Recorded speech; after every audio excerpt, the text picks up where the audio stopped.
Pero hindi rito nagtatapos ang mga naitalang insidente ng pag-atake at karahasan sa loob at labas ng mga paaralan.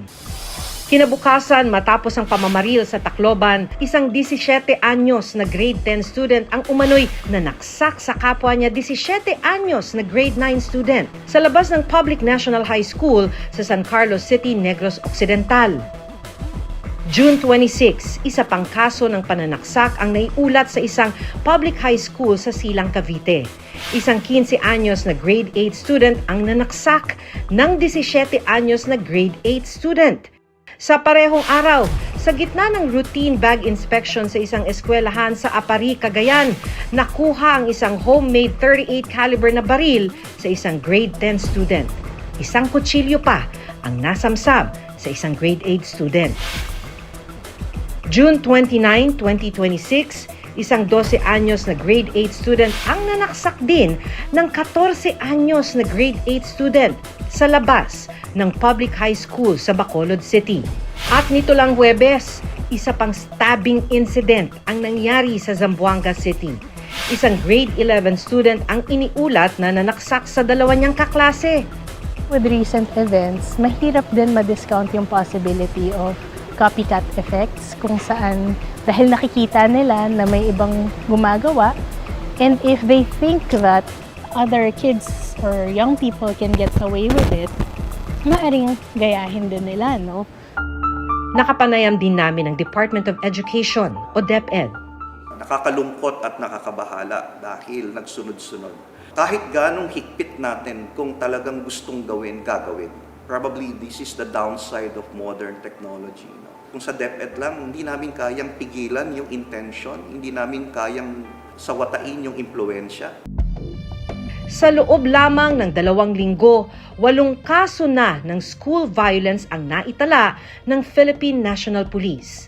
Sa datos ng Philippine National Police Women and Children Protection Center o PNP-WCPC, mula taong 2022 hanggang nito lang nakaraang taon, nakapagtala ang kanilang opisina ng 1,275 school-related incidents na kinasangkutan ng mga children in conflict with the law o CICL. Sa bilang na ito, halos 300 ang naisampa sa korte. Mahigit 300 ang under preliminary investigation. Mahigit 50 kaso naman ang nirefer sa social welfare para mabigyan ng angkop na tulong at intervention, habang mahigit 100 kaso ang na-dismiss. Yung iba, planado. Yung iba, parang impulsive siya na ginawa. Kadalasan nangyayari yan kapag sila rin mismo nakakaranas ng violence, whether at home or in school. Napapababad sila, halimbawa online sa mga communities kung saan encouraged ang violence, no? Meron tayong pasilidad na pagdadalhan sa kanila na kung saan pwede silang mariporma, mabago yung kanila pong mga aksyon at maging contributing member pa din sila ng ating pong society. Ang tanong, maaari nga bang magkaroon ng pananagutan sa batas ang mga menor de edad na nasangkot sa krimen? Ayon sa Juvenile Justice and Welfare Council o JJWC, walang criminal responsibility ang bata pag 15 years old and below.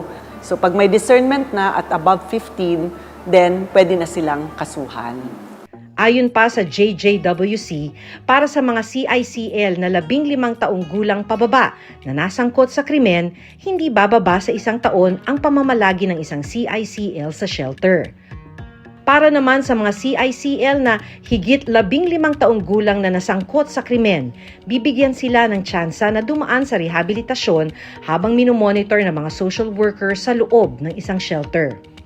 Magdi-decide na ngayon si judge kung ipapa-extend niya yung rehabilitation or sasabihin niya, since hindi ito successful, ililipat na kita sa kulungan, magsiserve ka na ng sentence mo.